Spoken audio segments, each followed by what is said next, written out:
Bueno, y como habíamos anunciado, estamos ante el último tema previo al intervalo que hacemos normalmente en la mitad de esta presentación. Y estamos ante un tema que hoy tiene gran aplicación práctica porque se trata justamente de la investigación que está llevando a cabo la Administración Tributaria respecto de las cuentas en el exterior. Obviamente este es un mecanismo que la Administración Tributaria sigue para poder fiscalizar la consistencia o inconsistencia que se tiene de las mismas. Vamos a comenzar, señor director, con la presentación de los temas y vamos a comenzar entonces con un poco cuál sería el temario que vamos a desarrollar. Obviamente partimos del intercambio de información financiera a los efectos fiscales, porque de acá proviene la información. Vamos a ver algunos ejemplos de requerimientos fiscales para ver qué es lo que está haciendo la Administración Tributaria.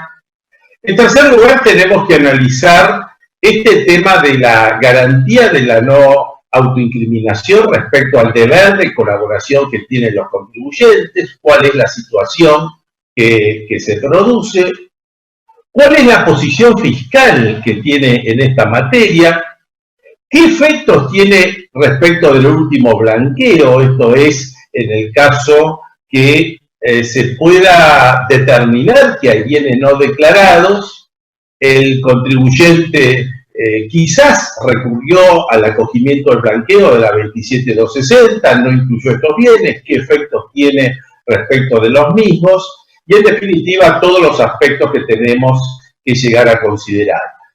Vamos en el último punto, que no lo vamos a desarrollar por razones de tiempo, pero que lo vamos a dejar a disposición de ustedes para todos aquellos que tengan interés en ver los aspectos centrales, un anexo de la jurisprudencia nacional y extranjera respecto a este tema, el punto tercero, que es el de la garantía de la no autoincriminación versus el deber de colaboración. Acá tenemos tanto una línea jurisprudencial nacional que, como veremos en esta presentación, tiene aristas muy distintas según las distintas sentencias que vamos a analizar, inclusive la extranjera. Respecto de la extranjera, podríamos sí acotar que hay una diferencia sustancial entre lo que es la jurisprudencia americana, por ejemplo, una jurisprudencia que ha sido más restringida respecto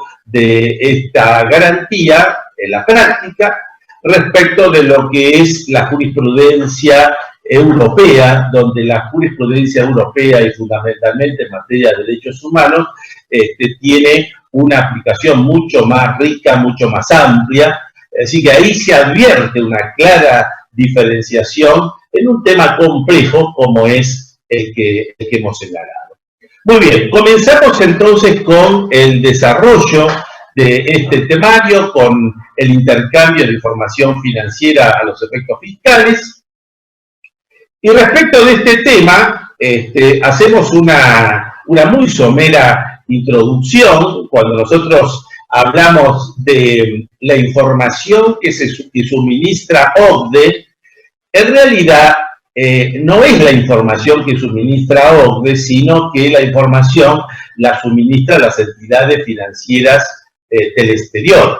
Lo que pasa es que esa información se hace bajo el sistema OCDE, en los lineamientos del grupo G20, y por eso entonces se habla que la información es suministrada por OCDE. Insisto, no es así, sino que esta información la suministran las entidades financieras bajo el sistema OCDE.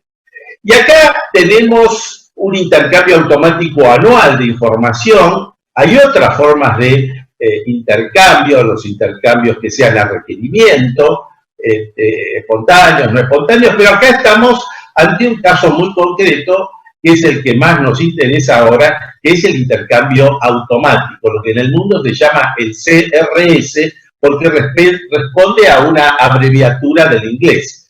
El CRS está vinculado justamente al estándar que se aplica del intercambio automático.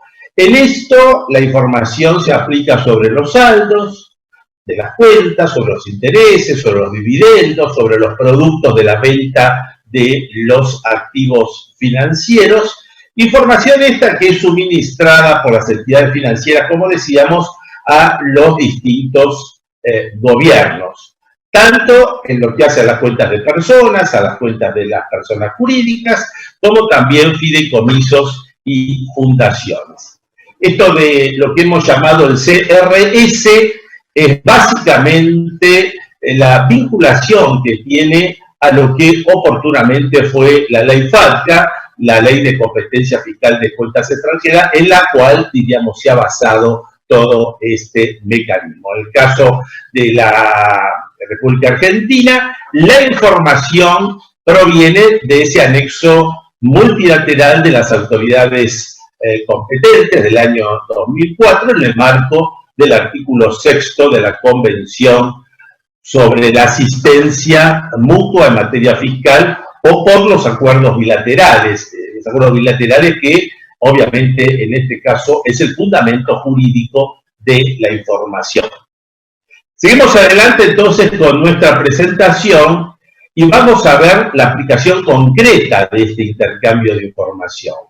¿A partir de cuándo rige? Para nosotros rige a partir del 1 de enero del 2016, ya está rigiendo hace un tiempo.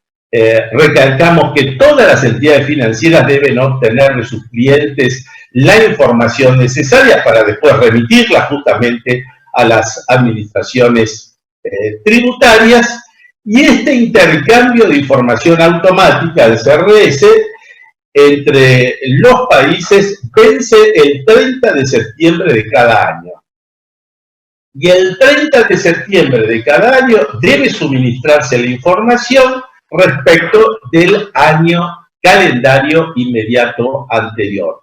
Ejemplo, en nuestro país, Argentina es un país que tempranamente adhirió al estándar del CRS.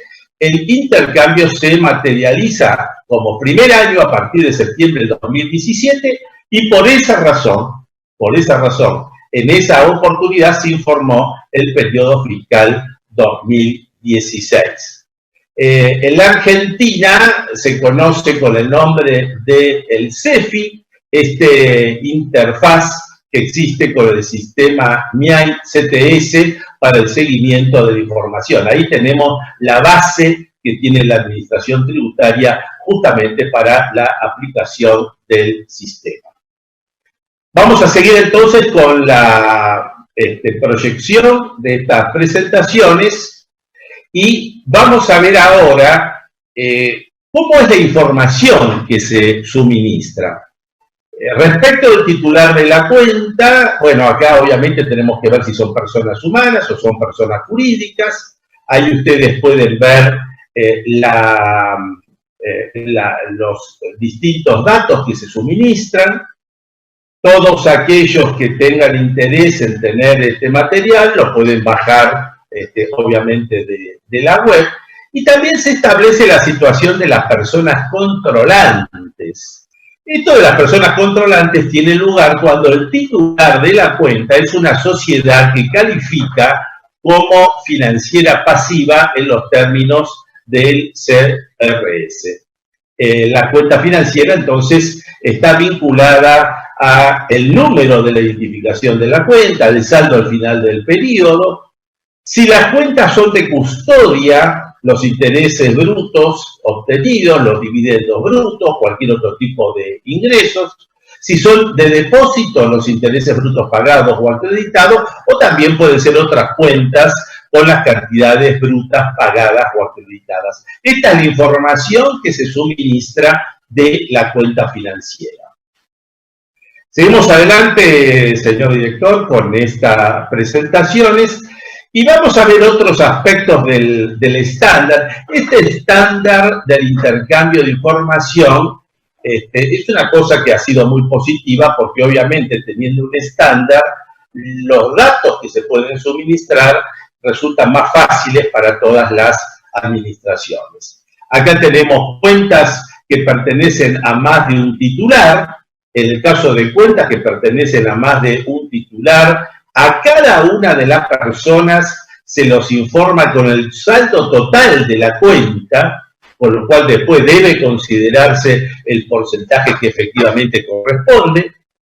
Otro tema interesante son las cuentas reportadas con saldo cero. ¿Por qué? Porque puede implicar que hayan sido cerradas con anterioridad al periodo reportado y entonces pudiera ocurrir que los fondos hayan sido transferidos a otra jurisdicción o eventualmente que hayan sido repatriados.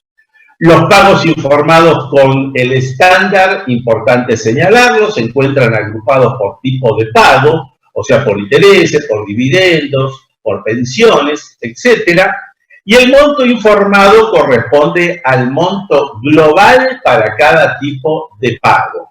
Estos son elementos interesantes para recordarlos por lo que vamos a ver después en la práctica. En las cuentas de personas controlantes, la persona humana, como decimos, no es acá el titular de los fondos, puede poseer algún tipo de participación en el capital y después señalamos, por ejemplo, la identificación como cuenta declarable y el alcance de la obligación por parte de las entidades financieras. Seguimos adelante entonces con esta presentación y acá empezamos a ver ya algo respecto de la administración tributaria, porque las áreas de investigación y fiscalización de la administración tributaria, uno de los primeros temas que tiene que trabajar es con el tipo de cuenta que ha sido informado. Y esto es porque, como lo hemos sostenido antes, no viene informada por parte de la jurisdicción extranjera según el estándar del CRS el tipo de cuenta, y entonces dicha información debe requerirse al contribuyente porque esa información del tipo de cuenta es fundamental para ver después el tratamiento que corresponde otorgar el impuesto a las ganancias o bienes personales. Tenemos nosotros otras situaciones que se presentan en la práctica, cuando la cuenta de custodia o cuando la cuenta es de participación en el capital, con los contratos de seguro con valor en efectivo o los contratos de anualidades, que son todos casos especiales que vienen informados y que requieren un tratamiento especial por parte de la administración tributaria. Vamos a seguir avanzando con esta presentación y ahora acá estamos presentando un cuadro que nos parece muy interesante para considerar, porque esto sería algo así como el circuito interno que tiene la administración tributaria, el manejo de la información. Hasta acá el contribuyente no se ha enterado absolutamente de nada, justamente porque todo este proceso primero tiene lugar dentro de la administración tributaria, por eso que nos parece interesante conocerlo. Y comenzamos en este circuito con la información que recibe la administración tributaria del exterior. ¿Quién es el área de la administración tributaria que lo recibe? Es la División de Gestión de Intercambio Automático de Información, que depende del Departamento de Gestión e Información Internacional. Y esta división, lo primero que tiene que hacer es, con respecto a esa información que recibe, es la apropiación con el quid o el quid del contribuyente. ¿Cuál es la tarea básica que tiene que hacer la administración? Es cotejar la información que ha recibido del exterior con la información de las bases de datos de la propia administración tributaria. Esta es la primera tarea básica que debe desarrollar. ¿Y por qué tiene que desarrollar esta tarea? Es porque de ahí viene el paso que viene después, muy importante para el contribuyente, que es la selección de los casos con presunto interés fiscal. Acá va a empezar a desarrollarse la situación del contribuyente. Desde este punto de vista, lo que hace la administración tributaria es tratar de determinar el desvío entre lo informado por la jurisdicción del exterior y lo efectivamente declarado por el contribuyente. Lo efectivamente declarado por el contribuyente, por lo menos según la base de datos que tenga la administración tributaria. De esas inconsistencias que se puedan llegar a determinar, entonces se seleccionan los casos con presunto interés fiscal. Y acá aparece el sistema, el que decíamos, el sistema MIAI-CTS, que no permite la salida de la información. Acá es muy importante el tema secreto fiscal, y la generación de un documento que es en PDF con datos del exterior extraídos del sistema. La precaución que ha tomado la Administración Tributaria es justamente para salvaguardar todo efecto respecto de lo que puede ser el secreto fiscal. Una vez que estamos ante esto, que se han seleccionado los casos con presunto interés fiscal, esto pasa a la jefatura de investigación. Y la jefatura de investigación lo que hace es empezar a tramitar ese documento, que hemos analizado ese documento en PDF, porque se recibe automáticamente el documento en la interfase, documento que es obviamente privado por el tema del secreto fiscal que hemos realizado, y a partir de ahí se carga a la fiscalización. Al haber cargado a la fiscalización toma contacto con el contribuyente y ahí el contribuyente recién se entera de que ha pasado todo esto que hemos visto con anterioridad. Nos pareció interesante poder señalar todo esto porque nos hacemos un poco la idea de cuál es este circuito que en definitiva utiliza la administración tributaria. Seguimos adelante. Y vamos a ver ahora algunos requerimientos para aquellos que no lo han visto, qué es lo que está pidiendo la Administración Tributaria. Adelante. Vamos a ver dos básicamente ejemplos. El primero, fíjense, nos piden información y aportar documentos respaldatorios de la fecha de apertura de la cuenta y de la subcuenta asociada. Un primer dato muy importante es la fecha de apertura de la cuenta, dado que lo que se está informando son los saldos finales a cada año. Esto de la apertura va a tener que ver con los efectos que mañana podría existir en lo que hace la determinación. Bueno, acá tenemos en este ejemplo concreto lo que viene de la jurisdicción del exterior, lo que ha pasado por el filtro de administración y lo que en definitiva se le informa al contribuyente. ¿De qué localidad proviene? ¿Cuál es la entidad financiera? ¿Y cuál es el número de cuenta? Esto es básicamente lo que se pone a disposición del contribuyente. Y se le pregunta al contribuyente cuáles son los titulares, cuáles son los cotitulares o los apoderados de las mismas en el caso de corresponder. Y de ese tipo de cuenta, que tiene que informarlo el contribuyente, porque como dijimos, el tipo de cuenta no viene informado, entonces lo que se pide es los saldos al 31 de diciembre del 2016, 17 y 18, pero fíjense con estos agregados, con el origen y destino de los movimientos de cuentas y de todo otro elemento aprobatorio que haga el derecho de defensa. Todo esto, por lo que vamos a ver después, bajo apercibimiento de los artículos 39 y 70 de la Ley de Procedimiento, o sea, infracción formal ante el incumplimiento de esta presentación, y 70, que sería el sumario que en definitiva a tales efectos desarrolla la Administración Tributaria. Vamos a ver un segundo ejemplo que tiene cierta similitud, por lo tanto. Acá tenemos el número de cuenta también, tenemos la entidad financiera, tenemos la jurisdicción de donde proviene esta información, y lo mismo, ¿no? Se pide la fecha de apertura de la cuenta, los titulares, cotitulares o apoderados, el tipo de cuenta, muy importante esto, lo reiteramos, y la composición de los saldos. En este requerimiento no se pide el 2018, se pide el 2016 y el 17, e igual que el anterior, se pide el origen y destino de los movimientos de dicha cuenta.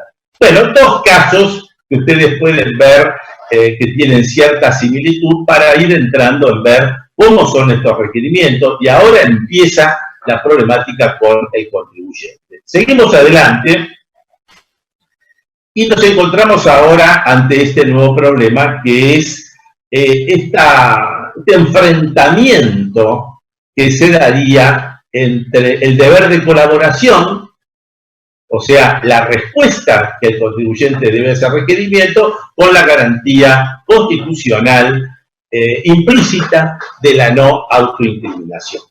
Muy bien, esto lo planteamos en base al artículo 18 de la Constitución.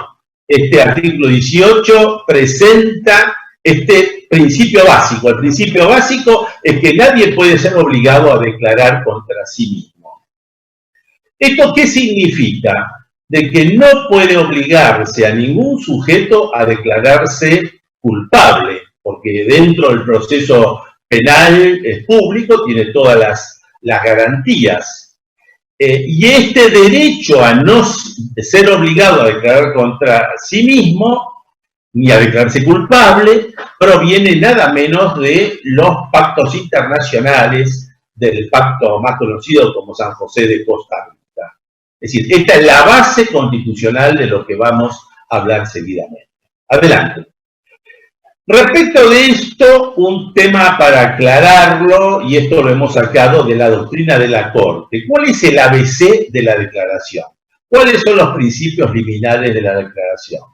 Tres principios. Primero, quien se encuentra procesado puede negarse a prestar declaración. Y esto implica, segundo principio básico, que tal decisión no puede ser tomada como presunción en contra del sujeto. Es decir, si él se niega a prestar declaración, eso no puede ser utilizado para estar en su contra. Pero si el contribuyente, si el imputado, si el encargado, en forma específica, consciente, hacer esta declaración, esa declaración es válida según los fallos que hemos señalado de la Corte. Adelante. Acá entonces nosotros hablamos, ¿hay una posible colisión entre los deberes de información, que en este caso sería la obligación a aportar información a la firma bajo amenaza de aplicar las sanciones, como hemos visto, contra el derecho a no inculparse, o sea, silencio ante la administración tributaria? Este es un poco el problema que estamos señalando. Adelante.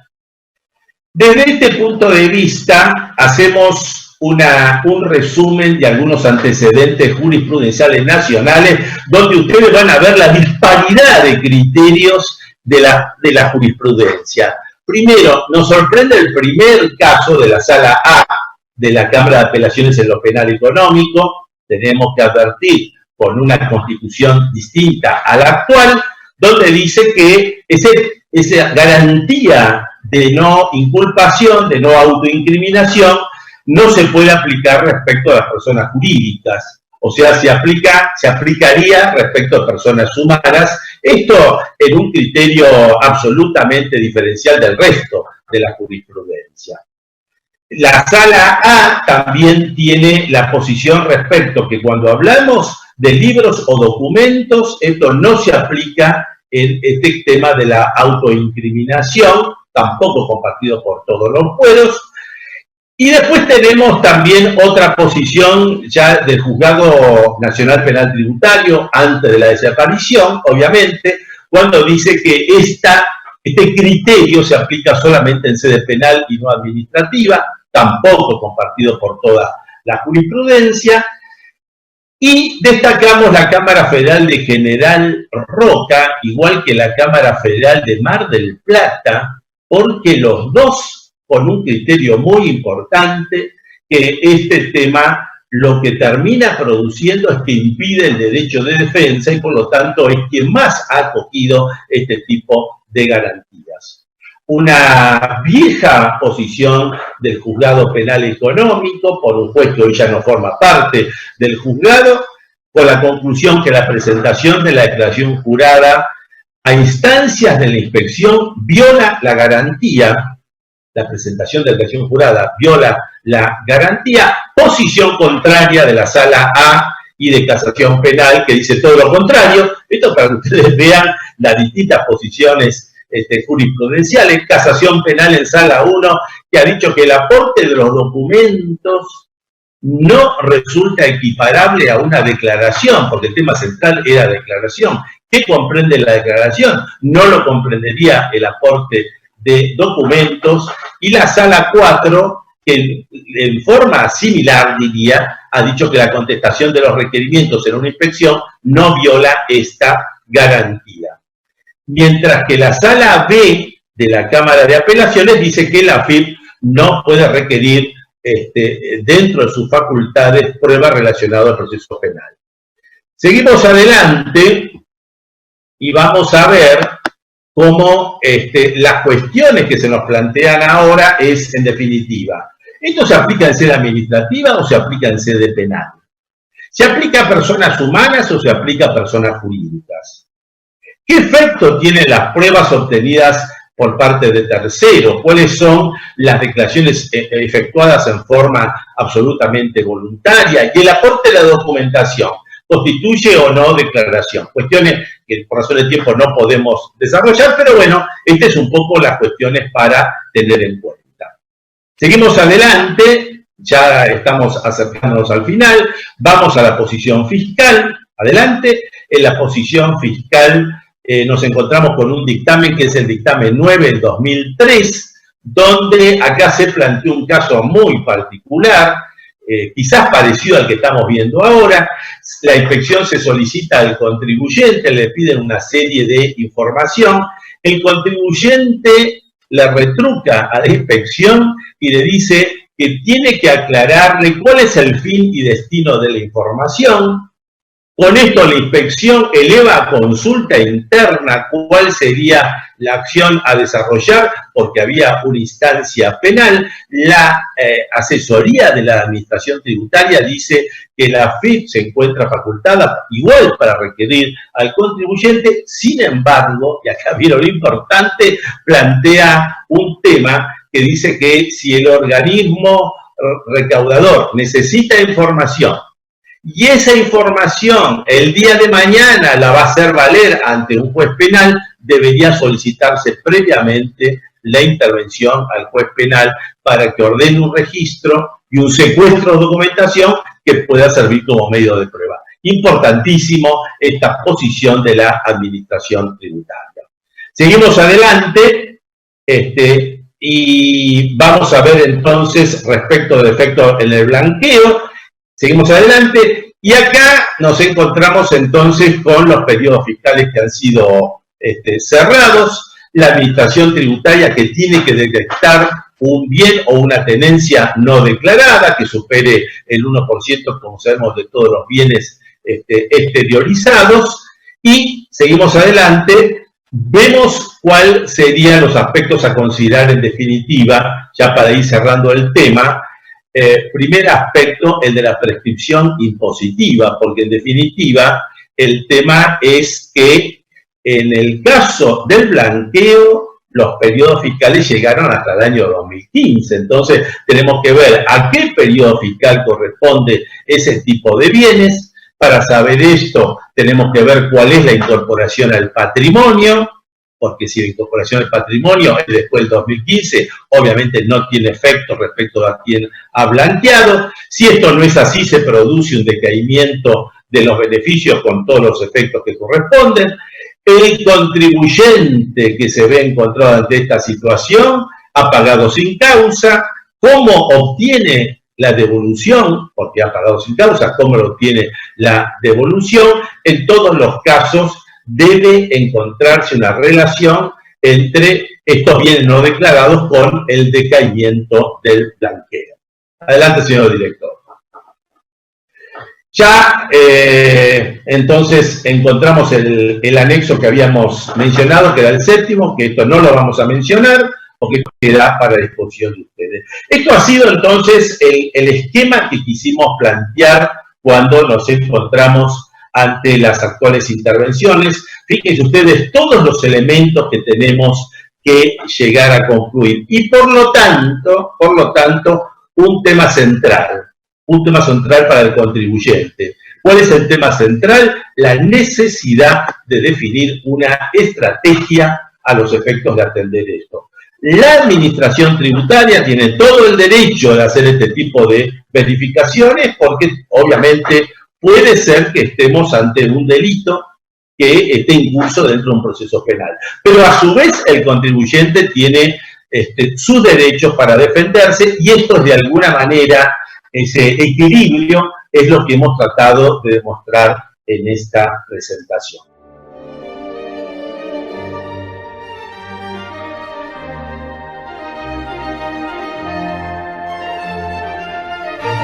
Bueno, quedan los últimos temas que me han consultado. Acá yo también he hecho una sistematización de todas las preguntas, así que voy a hacerlo en 3 temas y ahí vamos a tratar de agrupar a todas las preguntas que hemos tenido. En primer lugar, hay varias preguntas que apuntan a la información que tienen que hacer las entidades financieras y lo que están preguntando, ¿cuál es el monto que debe considerarse, el monto mínimo que debe considerarse a los efectos informativos? Aquí tenemos que partir de la base que ese sistema unificado, homogéneo que existe de información, ha establecido que ese valor es de $500.000. Pero esto tiene algunas consideraciones especiales porque se le da la facultad a las jurisdicciones de fijar un valor distinto, lo cual algunas lo han hecho. Así que tenemos en cuenta que puede llegar a ser por esa razón distinta. O como ustedes recuerdan que habíamos mencionado en la exposición, dijimos que podía haber cuentas que tengan un saldo final de 0. Y ahí es donde al fiscalizador tenía que analizar la cuenta en todo su proceso, porque podría llegar a ocurrir que el monto promedio de los saldos fuera superior, y en todo caso entonces tendría que hacerse la evaluación correspondiente. Con lo cual, si ese monto es 0 o ese monto es inferior a $500.000, de todas maneras podría llegar a informarse en la medida que el saldo promedio del año lo superase, ¿no? O sea, estas son las consideraciones que tenemos que nosotros tener. Segundo tema, hay una serie de preguntas que nos han realizado una vez que la administración tributaria determinó que aparece un determinado depósito y que ese depósito no fue declarado por el contribuyente. La pregunta es cómo sigue el tema hacia adelante. Por ahora no entramos en la situación que dijimos de contribuyentes que hicieron el blanqueo, es la situación, digamos, general. Como sabemos, lo que hace la administración tributaria es utilizar la presunción que tiene la ley de procedimiento fiscal, la presunción de los incrementos patrimoniales no justificados. Es decir, esto es lo que utiliza para empezar con el procedimiento de determinación de oficio. En ese procedimiento de determinación de oficio tiene la AFIP que determinar los impuestos que corresponda aplicar. En todos los casos, obviamente, va a ser impuesto a la ganancia, va a ser bienes personales, y el IVA va a determinarlo en función de la actividad de cada uno de los contribuyentes. Acá tenemos que recordar una vez más la posición que se ha insinuado en la jurisprudencia respecto que la determinación del IVA respecto de una presunción no opera automáticamente, sino que hay que analizar un poco más el fondo de la actividad del contribuyente. Con eso, entonces, la AFIP lo que hace es determinar cuál es ese incremento patrimonial no justificado. Pero quiero insistir con un tema que también en la exposición lo hemos comentado. Si ese incremento patrimonial, si ese bien no declarado apareció, por ejemplo, en este año, en el año 2020, lo que nosotros tenemos que hacer es ver la fecha de incorporación real al patrimonio, porque esa fecha de incorporación al patrimonio nos va a dar el otro tema, o sea, si esto corresponde imputar a un periodo fiscal que está o no está prescrito. Este es el otro aspecto importante para considerar. Y después tenemos, por último, una serie de preguntas vinculadas, diríamos, a la relación que existe entre el hecho que la Administración Tributaria haya detectado que había bienes, que había depósitos no declarados, pero a su vez que el contribuyente se presentó en el último blanqueo de la ley 27260. Entonces acá nos preguntan cómo termina jugando procesalmente este tema. Bueno, vamos un poco a reiterar lo que de alguna manera dijimos en la charla. Varios aspectos para considerar. El primer aspecto, si bien la ley de blanqueo está hablando a que la AFIP tiene que detectar bienes no declarados, el tema es qué interpretamos por detectar bien no declarado y cuáles son los tiempos, o sea, los cortes temporales que se van a jugar. Y esto por la razón que desde nuestro punto de vista no puede decir que está detectado por la información que recibió al exterior, por el cruce de datos que hace con el banco de datos de la Administración Tributaria, observando que el contribuyente no lo declaró. Acá lo que se requiere es, en todos los casos, una actuación administrativa donde intervenga el contribuyente, porque acá está de por medio el derecho de defensa que tiene el contribuyente, el derecho de defensa del juicio que tiene el contribuyente. Por eso nosotros decíamos que en la fiscalización tiene que darle a conocer esto al contribuyente, el contribuyente toma nota de esta cuestión y desde nuestro punto de vista, insisto, esto no está para nada resuelto en la norma, pero desde nuestro punto de vista debería iniciarse el procedimiento de terminación de oficio, porque ahí se le estarían dando las mayores garantías al contribuyente. Ahí nos encontraríamos recién con una diferencia detectada. Una vez que tengamos la diferencia detectada y desde nuestro punto de vista con estos elementos, recién la Administración Tributaria estaría en condiciones de dictar el acto administrativo, con lo cual da por decaído el blanqueo y da por decaído los beneficios que oportunamente tomó el contribuyente. Vamos a pensar que si esto no es así, vamos a tener un doble conflicto con la Administración Tributaria. El primer conflicto vinculado a si está declarado o no, si correspondía o no, y el segundo conflicto respecto a si es correcto que decaiga el blanqueo. Por eso esta relación es muy importante de poder realizar. Y si realmente llegamos a la conclusión que decayó el blanqueo, entonces viene el otro tema, que es la determinación de los impuestos que se vio liberado el contribuyente. Entonces acá lo que tiene que hacer a través de una determinación de oficio, lo que va a tener que hacer el fisco es determinar justamente los impuestos que debe el contribuyente como consecuencia de que esos beneficios de liberación ya no existen más. Con lo cual, desde el punto de vista procesal, acá advertimos que se va a dar una suerte de doble vía parecida a la que hoy tenemos con los contribuyentes, que se les rechaza la solicitud de exención y después se les termina el impuesto, con los contribuyentes que se les rechaza la reorganización empresaria y después se les determina el impuesto. Dos actos administrativos con dos vías procesales distintos. Se nos ocurre que acá va a pasar lo mismo porque por un lado la Administración Tributaria lo que va a hacer es dar por recaído el blanqueo y por el otro lado lo que va a tener que hacer es la determinación de los impuestos que en definitiva correspondan. Y a partir de ahí, como los otros supuestos, deberá entonces necesariamente abrirse los distintos canales recursivos para uno y para otro supuesto.